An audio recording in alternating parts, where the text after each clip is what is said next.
Welcome to the Up Your Confidence podcast. I'm excited today for another conversation, another episode. Today, my guest is Nancy Bateman, and I'm excited to have Nancy here for this episode. And I would like to go ahead and read you Nancy bio. Nancy is a long retired from dual career in physics and telecom engineering. She has a bachelor in mathematics and a master of science in telecom engineering from SMU in Dallas. Now she put her other professional time and talent to work as a volunteer for nonprofits, including as a grant writer with the Deaf Action Center of Dallas, serving on nonprofit board, leading the grief program at church, 30 years active leadership with Toastmaster, and over the past 10 years has built a creative outlet and businesses as a fused glass artist with the Wild Valley Studio. Nancy became enchanted with glass after commissioning a large window with Diane Chase. Chase is a Dallas glass artist who has created enormous fused glass masterpiece for churches, businesses, and private residents all over the country. Nancy has also studied with Diane Flynn at the Creative Arts Center of Dallas, Texas, Morgan Doughty and Justin Stiltad at Bullseye Glass in Santa Fe, New Mexico. Martha and a series of master classes with fused glass luminaries such as Ted Sawyer from Tim Carey from California, Narcissus from Mexico. Wow. Nancy whimsical and colorful creation are in home and office around the world. Her art is both fun and functional and win ribbon at the State Fair of Texas. She has been featured at the Texas Visual Artists Association Gallery in downtown Dallas and the 2020 Gallery in Frisco. She has major installation currently being curated at the Modern Country Gallery in Winsboro, Texas, which opened at the end of the month. I'm excited to have Nancy Bateman on the Up Your Confidence podcast. Welcome, Nancy. Thank you, Lisette. It's wonderful to be here. Thank you. I know this has been in the plan for so long, so I'm excited that we finally found time. But one of the things that I love to introduce people is always share how did I meet my guests, because I only bring special guests, So I try to recall the first time I met Nancy was in 2007 at Nortel, and I think I was entering the corporate world and Nancy was probably exiting a couple of years later, but we met through Toastmaster at Nortel and we've been connected since then. And you have been an extremely blessing in my life. And I'm so grateful to have you here. So I love to always share how I meet people, but today, I invite Nancy because I know that Nancy has been in retirement for long. You can tell us a little bit more about that. But how is your retirement going? Oh, it's fabulous. I highly recommend it. I love it. No, when I was reading your bio, I was like, oh my God, Nancy is only talking about her retirement. She's not even telling us all the great work that you have done, in your fruitful career. But let's talk about a little bit, let's go back before retirement. What did you do in your career and how long was your career, your professional career? Okay, so my first big job out of college was in oil and gas. And I worked as a geophysical programmer for about 15 years.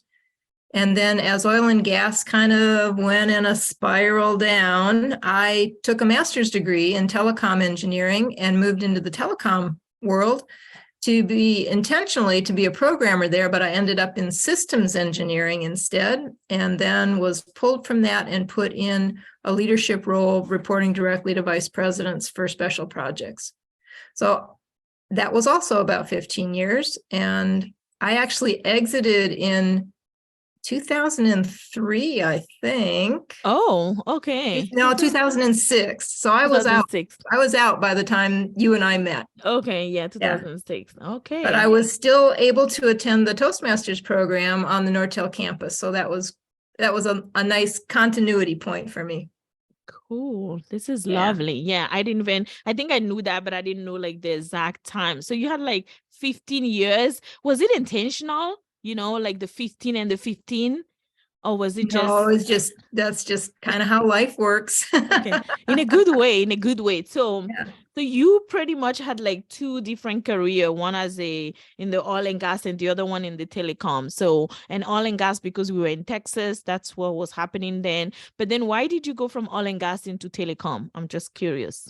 Well, interestingly, many of the same mathematical principles apply between the two. So it was a pretty easy move from one type of signal processing to another type of signal processing. Yeah, Yeah.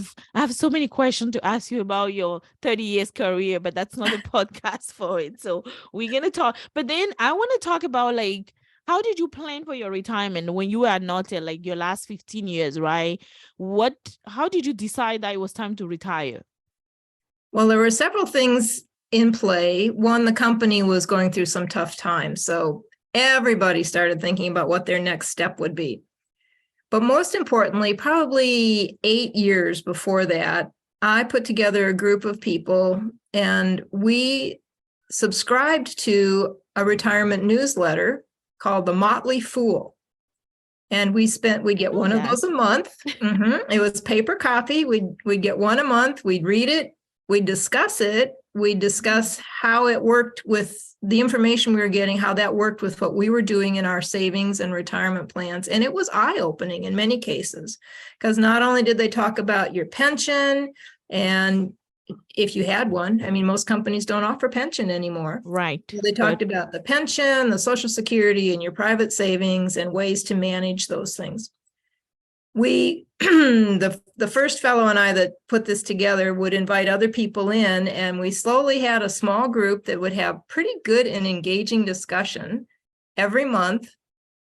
And we learned just so much. That allowed me to realize where I was in my savings and with my husband, and that I could escape corporate world if I needed to.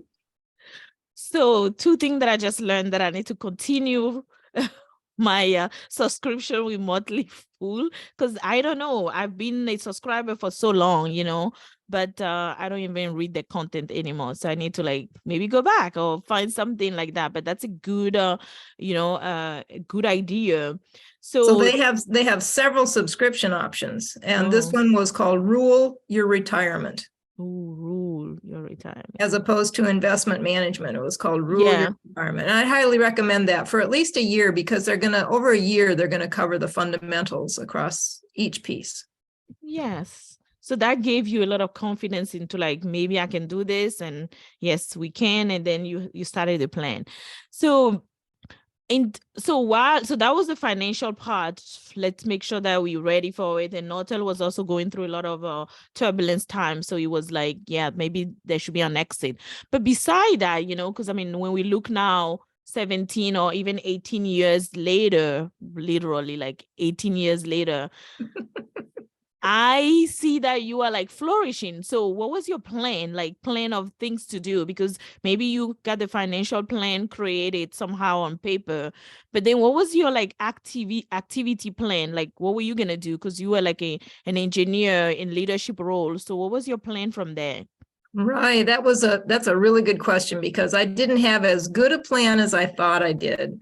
My plan was to take my knowledge from the working world and apply that in nonprofit settings.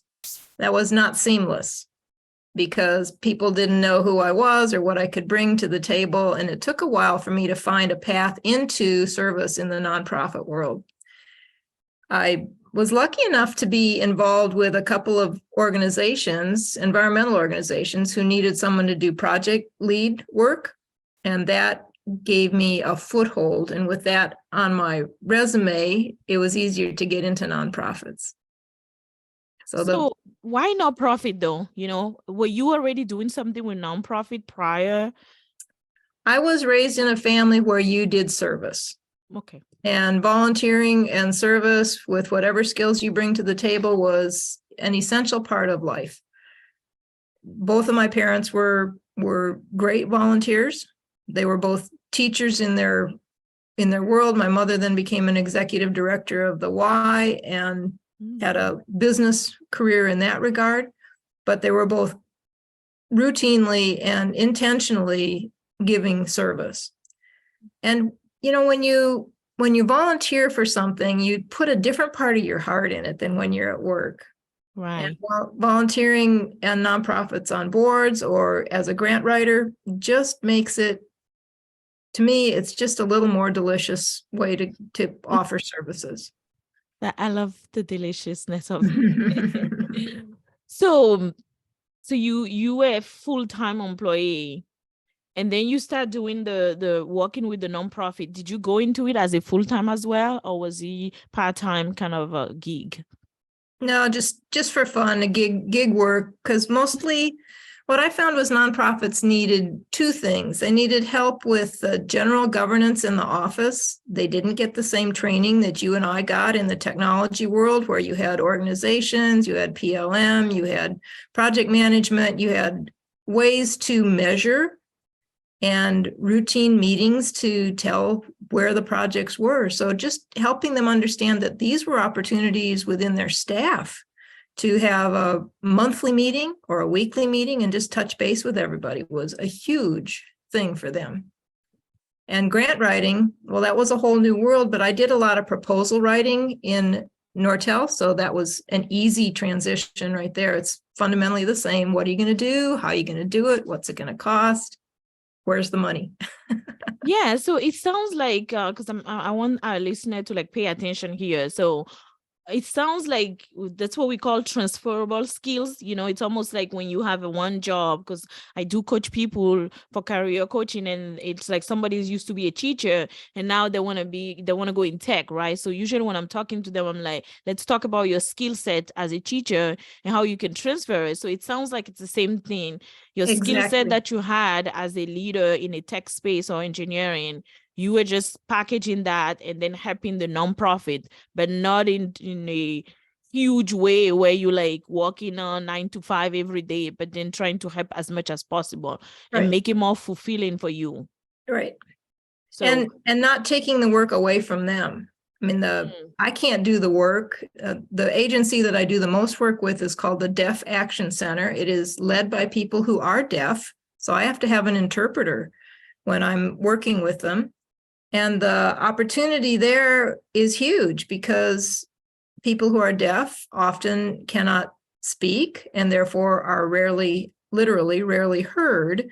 And being able to write on their behalf has been, to me, it's just heart-filling because they're a powerful group with a wonderful mission.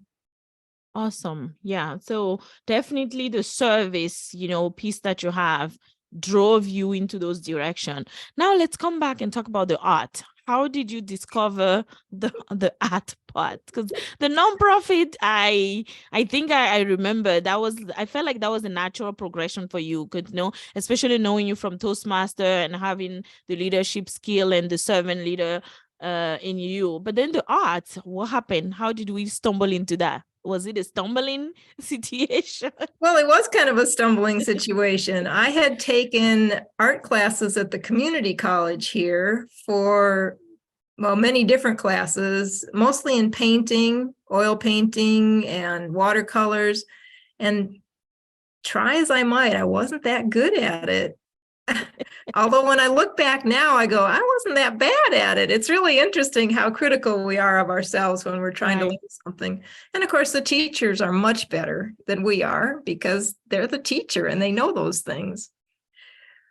But I got into the fused glass because I commissioned a work. And when I got that hung here, it was a big window over my front door. And I had been posting on Facebook as the whole activity progressed. And then I had a party for it.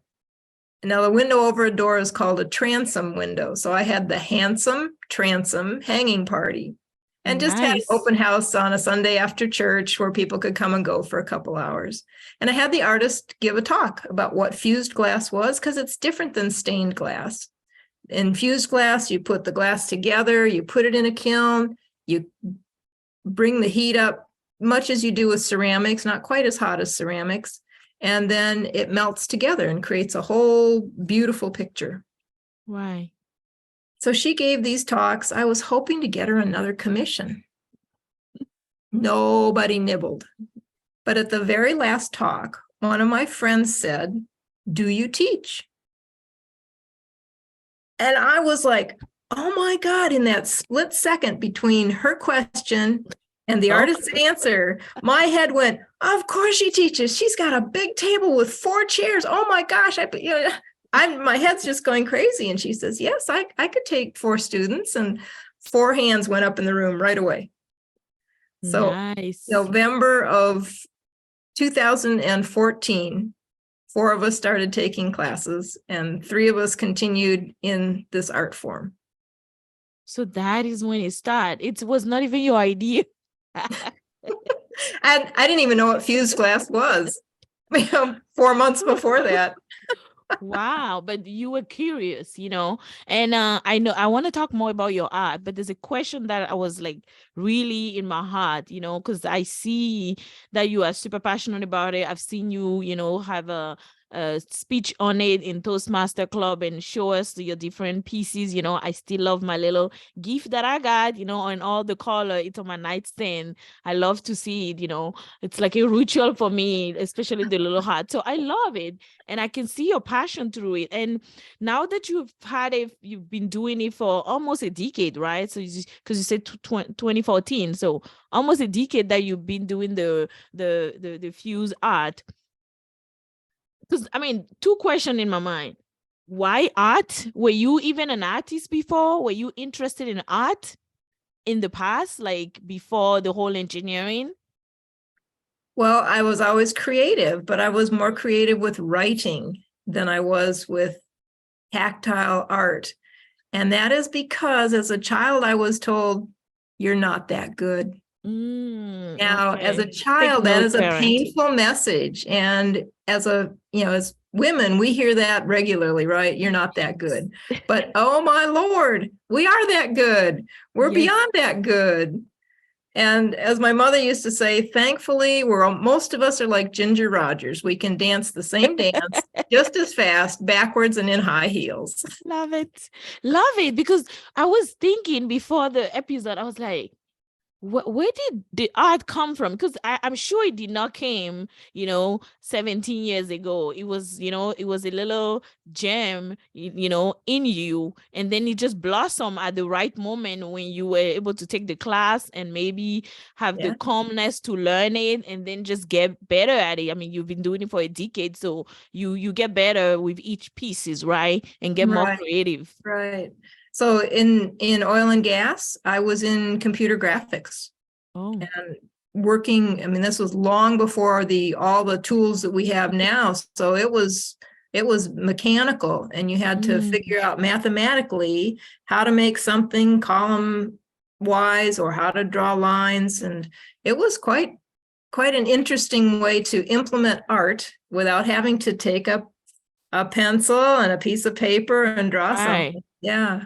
So there's a correlation. There's a correlation because I want people that listen to just think about your story and think about how they can connect the dots. Maybe not, but maybe there's always a way if you want to do an exercise with yourself and determine, what is that thing that might be interest to you, and maybe take a chance on yourself on new thing, because I feel like your art experience, I mean, you can tell us a lot more, right? Now you have a studio, you have things. And although you have like a 30-year career in engineering, I feel like your art is just blossoming, And what are the perspective for you, and what drive you to continue? Is that the fact that is not too stressful and you just enjoying so much? What is driving you to continue? Well, I would say it's probably 3 things. 1, it's a heck of a lot of fun. Okay. And 2, when I'm working in the studio, everything else goes away. So I know that is where I need to be. Everything else goes away. Time just is immaterial. And sometimes when my studio mate and I are out there working, the sun will go down and we'll be like, oh my gosh, we got to go home and make dinner because it's been so much fun. The most important thing is there's always more to learn. So I take classes, and with COVID, that kind of got halted. But interestingly, even a very physical process can be translated to something on Zoom. So I've taken classes from Tim Carey, who is a fascinating fused glass artist. Narcissus Quagliata of Mexico is a world-renowned glass artist. And it's just astonishing what can be taught over Zoom. Now, one of the things that happens is you have to spend money to learn. Yes. And this is where having your retirement savings really helps. Yeah. So the third thing is, oh my gosh, it is so fun to create things like the little heart I gave you, little things that you can give to somebody. I usually have one on my person, either pocket or in my purse. And if I see somebody having a crummy day, I will offer them that. And it's astonishing the change in just, from grumpy to, oh, I know. For me? Yes, for me. And completely changes. Yeah. I love mine. It's in front of my mirror, and then I just look at it when I'm doing my little affirmation. I love it. It's beautiful. But I took note, so try to find something that give you having fun, and you don't see the time go by. I hear a lot of people say that. I mean, that's what we call passion, really, not the ability, not able to see times go by, and ability to continuously learn. So let's talk a little bit about learning, because I feel like in your halftime, and as people age beautifully as you are, learning is important for your brain, right? And so you have some tricks in your bag that I want you to share with our audience. What do you do to keep yourself, continuously improving and learning? So this is about self-confidence and no, not yet. Okay. No, this is really about what do you do to learn? Because I know that you probably read book, you take your classes, but it looks like you do some brain activity or brain exercise, I think you mentioned. So this is, well, yes. Since my first art was in words and language, I love words, and reading is important. I love to read many different things, although I mostly like to read technical books on art right now. No surprise. Not so excited about reading the news, but I do read the news. And I love word puzzles. So I have a lot of fun with that. So I also know, because I took notes, spelling bee. What about the spelling bee? So the New York Times, you've heard of Wordle.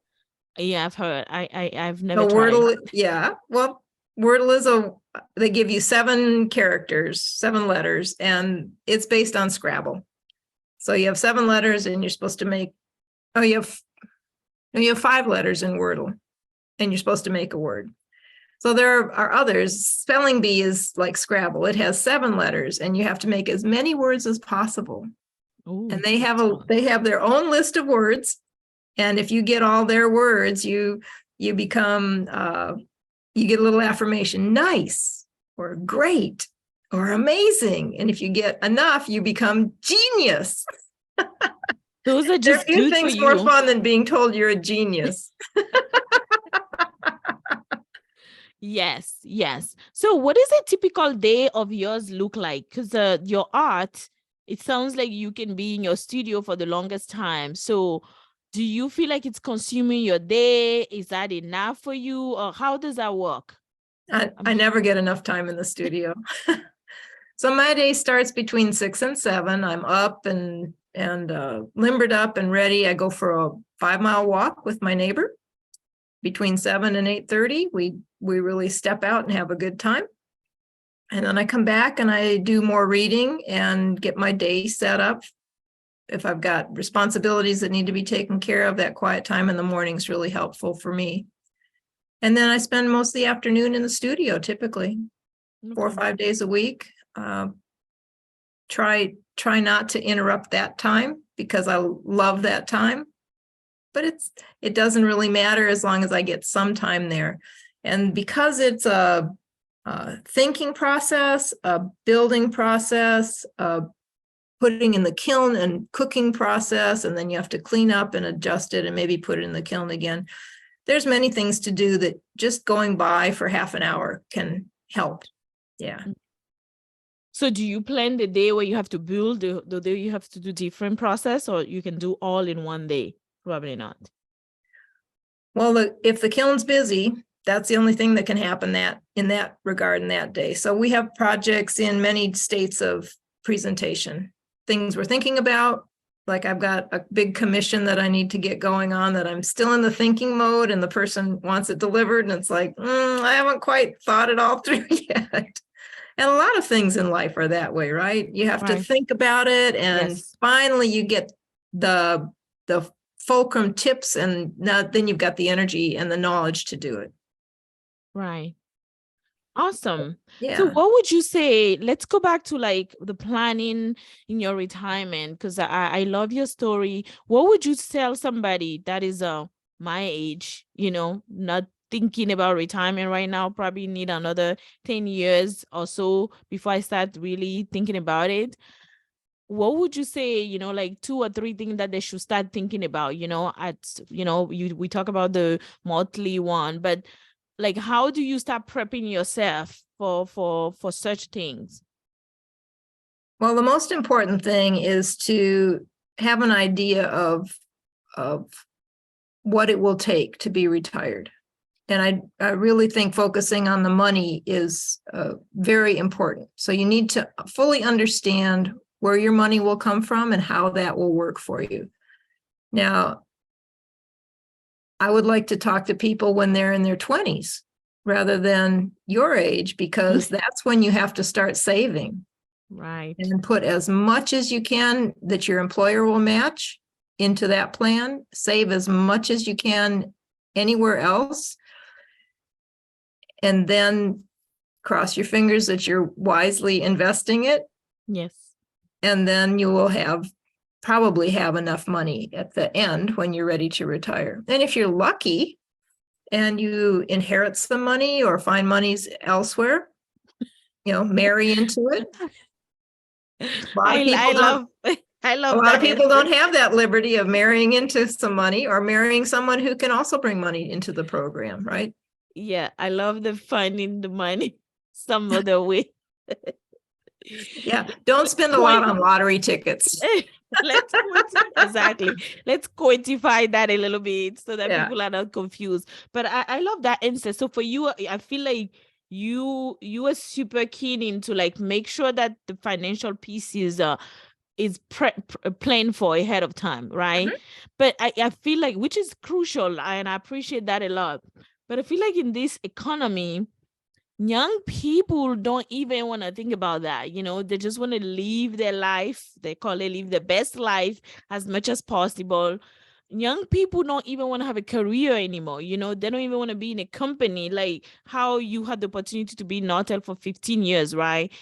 So part of it is the problem of the people, but there's part of the problem of the system, right? Because we talk about how most companies don't even have a pension anymore.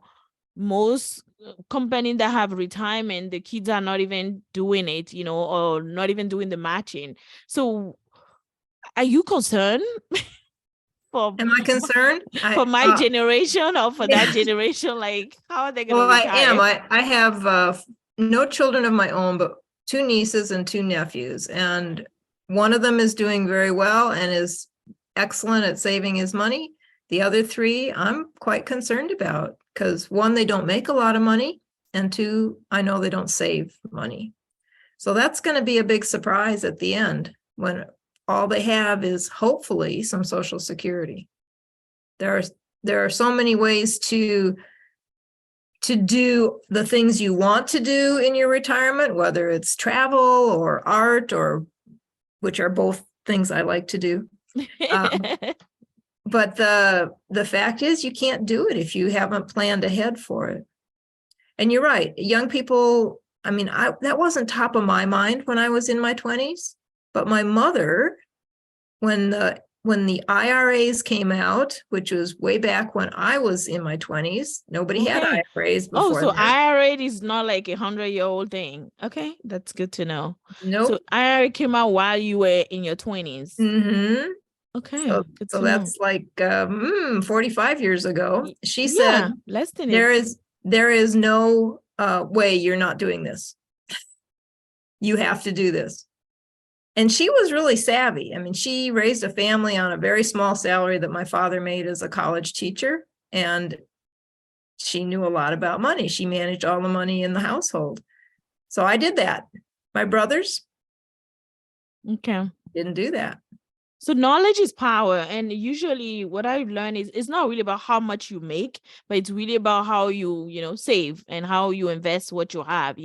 So that's crucial because people always say, I'm not making enough money, but it's usually like how much are you doing already from the little that you have, and then And about what are you compounding. wasting it on? Yeah.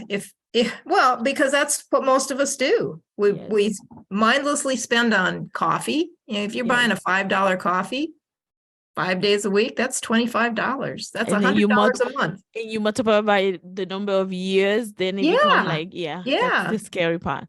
So Yeah. there's a lot eating out, lots of things that if you just cut back a little on those, you've got money you can put into the third phase of your life. So you've got the educational phase, you've got the working phase, and then you've got the phase where you get to spend and enjoy. So what would you say is your secret to finding a joy in retirement? Ooh, that's a great question. Well, I never have had problem finding joy. So that's Oh, one thing. good.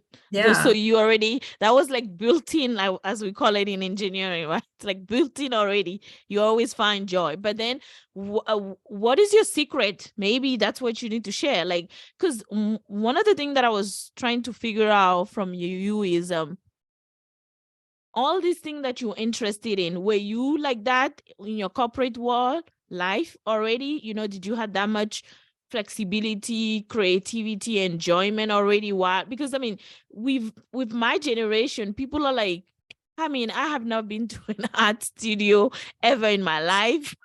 I don't even know if I can have the patience to sit in an art class, right? So maybe was those already things that you were already passionate about or keen to, or just leisurely enjoying life as a professional?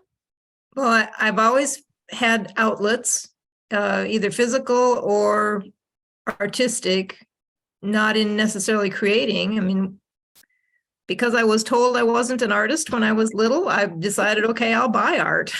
Let other You people like create it? it. That's Good. fine. Like this picture behind me, I bought that. I didn't create that. Right. But the real the ability to find joy is a choice. Right. You can find joy in the sunshine. You can find joy Yes. in, oh my gosh, we're having a new meal tonight, or we get to see friends. We get to go on a trip. There's joy in everyday things. Right. Yeah, I think that's always been a part of me, just to find the fun. Find the 'Cause fun, because I think that's a great way to see it, and I think there's a nugget for people to grab here. That because what's happening is I feel like as young adults we try to attach ourselves too much to our work, and then to our career, to like the goal, the KPI, the objective. We attach ourselves to the process, and then, because I'm even full transparency, my parent, I see them struggling in retirement or even to retire, or not even plan on what they're going to do when they retire. And I think I have that conversation with you before. I've always been one like, what are you going to do when you retire? Like, I'm looking forward to, because I feel like if you have a good plan in your retirement, it gives you longevity too, right? So what is the thing? I feel like people are attached to the KPI, to their work, instead of finding joy already now. Well, that sounds like a really deep, long philosophical discussion that we'd have to have with perhaps some more professionals here. But it is important to have other kinds of hobbies and outlets. And that's the number one failure for most men in leadership roles at work is they don't have anything else to do, and they just falter when they retire or are forced to retire, even worse, because then they've been told that they're not needed anymore. And that probably happens with women too, but women are usually so adaptable because we have to run households. And if you've got children, you've got all that to manage and navigate a relationship. There's a lot going on in women's lives. Yes. I think that's a good way to put it, because it gives the key is like find joy now, find joy every day, and get into a habit of finding joy, and don't get attached to your day to day. That way, when you transition, you can continuously try to find joy. Because one of the things that I like to do when I interview people, I like to ask them what they do for fun, outside of work. Mm-hmm. And for me, that's a big way to determine, because I want them to be a well-rounded human being, right? Like, oh, I like to do makeup. One of my coworkers love to do makeup on weekend, So, and then when they start talking about it, they light up, right? They talk about, like, when I talk about my nonprofit or even this podcast, I light up because these are things that I enjoy to do outside of work. So I feel like that's a good way to start while you're still a professional. All right. I still have. And it's really important to realize that many things can bring you joy. It could be going for a morning walk. It could be participating in a bowling league. It doesn't matter what it is. Seek it out and be open to trying new things. We took a square dancing class one time. What is square dancing? It's a type of dancing here. It's like, have you heard of the polka? I think I've seen it. So square dancing is 8 people in a square, 2 on each side, and someone calls out things for you to do. So they're telling you what kind of dance steps you're going to do, and you work in the square and it moves around. So it's an art form because you have to listen. You have to make your body do what that person's asking you to do. You have to coordinate with 7 other people, and you're in a room full of these squares, and neither of us was very good. Yeah, I'm already canceling myself out. But we had so much fun the first time we did it. We took the lessons again with another couple, brought another couple in, and had fun learning all over again with them, and then brought a third couple in. Wow. And it's just fun. I mean, you're learning something, and learning anything heightens your level of confidence and heightens your sense of self. Yep, totally. Another question that I had, you talk about movement. Was those something that you were doing while you were a professional? Like, just because, I mean, you say you walk like 4 to 5 miles a day. Was that something that you were doing before? I did not walk that much. I didn't have the time to walk that much then. I was more of a weekend warrior with some occasional evening activity at the gym. Yeah. Okay. And in my first career, I also raced sailboats at the same time. So when I was in the oil industry, I was racing sailboats. And that, I guess my last nationals was in 91 after I'd started working at Nortel. Awesome. So you were physical. You like always been athletic, always been athletic and physical. Yeah. Makes sense. So that's just makes sense. That something that you should continue in retirement. Awesome. Yeah. This is fun. It is. Our favorite question that we like to ask our guests, what do you do to up your confidence? This is my favorite question to ask all the guests. So what do you do? What are your confidence habits? What your day look like to up your confidence every day? So to up my confidence every day, it starts yesterday. And each day as I close it, I prepare for the following time I'm going to do whatever it is I'm doing. And especially in the art studio, I get everything set up for the next process, whether it's a building process or a cleaning process, doesn't matter. So that when I walk in, I'm ready to go and I don't have to move things around and tidy things up. I even sweep the floor. I mean, if you walk into a beautiful place, ready to go to work, it's so much more fun and easy to do. And you don't have to think. Where was I? Where did I leave this? It's all laid out. It's the same thing many of us do in our kitchen when we're about to prepare a meal. You get everything set up. You may measure your ingredients and set them out, and then you put your bread or your cake or your meal together. Same concept. So once things are decluttered and set up, I feel good about leaving, and then I feel good about coming back.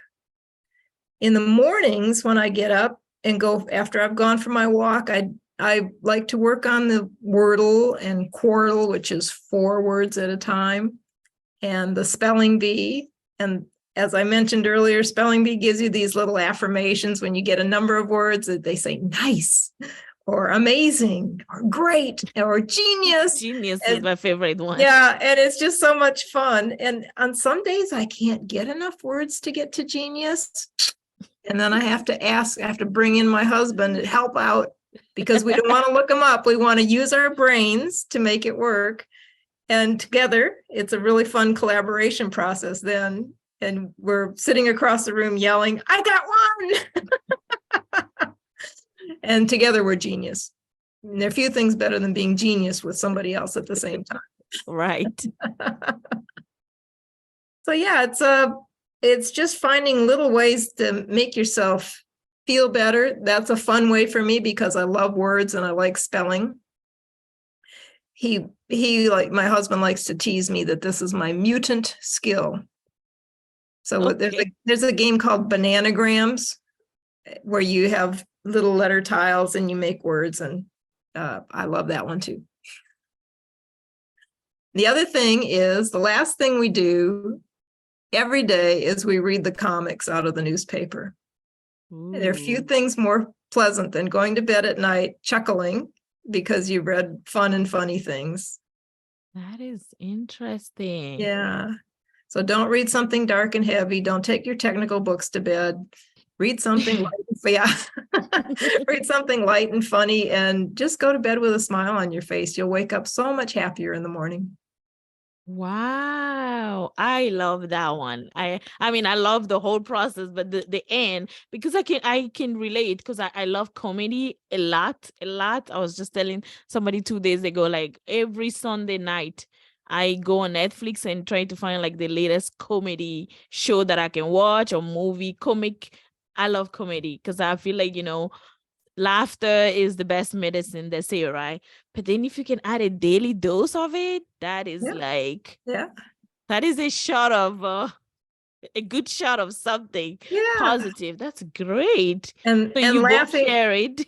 and laughing at the end of the day is just a wonderful way to set your sights on relaxing and enjoying and moving into the sleep zone. Yeah, move into the sleep zone. Yeah. That is great. Thank you for sharing. This, I love this question when I ask my guests, because I have no idea what they're gonna be, and I always learn something quirky, something exciting, something different. But that's the thing about confidence, right? Because it's personal to us. We have to adapt to it, and then we have to be creative about it, which totally you and your husband are creative. That's a creative way. The way you start your day, and I also can relate to the setup, in my office. Before I leave, literally, even if I have to leave in rush, I come back at night before I go to bed, and I'm a checker. I like to check everything. So I check everything and make a new list for tomorrow, so that when I Perfect. wake up, there's a new list waiting for me, and then I check it again. So I might have a little HDAD about just rechecking things, but I like it to leave everything. Even when I'm going on vacation, I do that too. I make my list of things that I want to talk about when I come back. So it's a good habit. So I can totally relate. I didn't know that was a confidence habit, but it's something that I do to just make myself organized and be less stressed out about, anything else. Anything you can do to remove stress is a confidence builder. I agree. Yeah. Yeah. That's a good point. I agree. Lovely. This is exciting. Thank you so much, Nancy. Give us more information, how people can follow you, maybe on social media, or where do you gonna have your art exposition happening soon? Give us some information about that.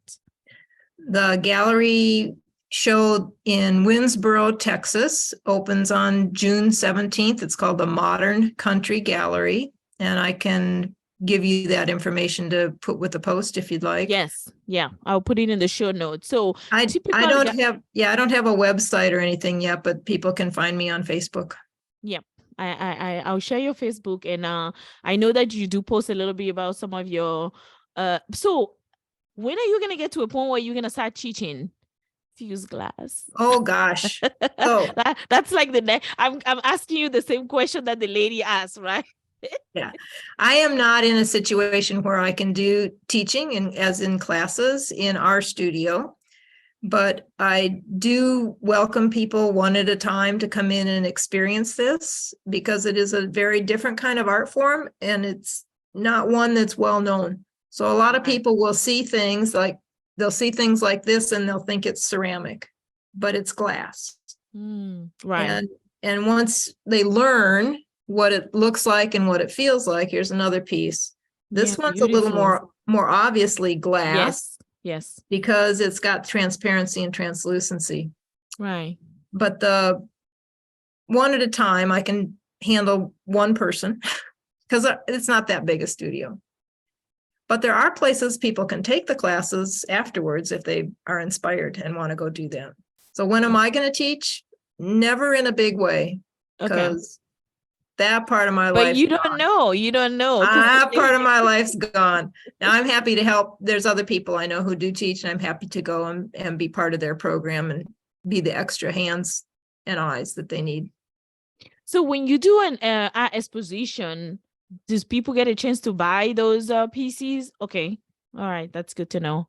Yeah. Oh. In a gallery, the art is usually for sale. In a museum, not for sale. Okay.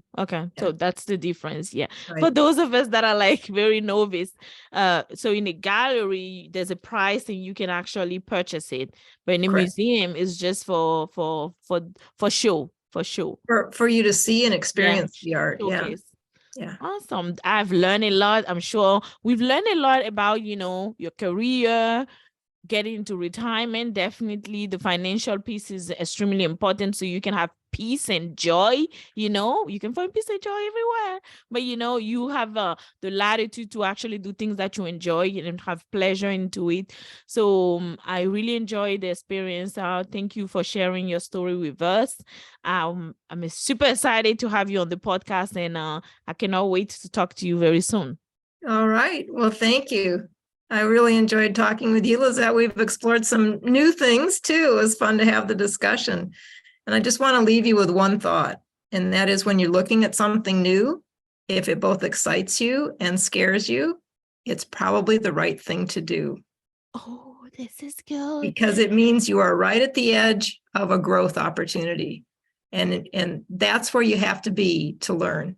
So whether it's learning something new at work, or learning something new about planning for your retirement, or learning something new art or health-wise, if it excites you and scares you, probably lean into that. Lean into that. That's the best way to end today's podcast.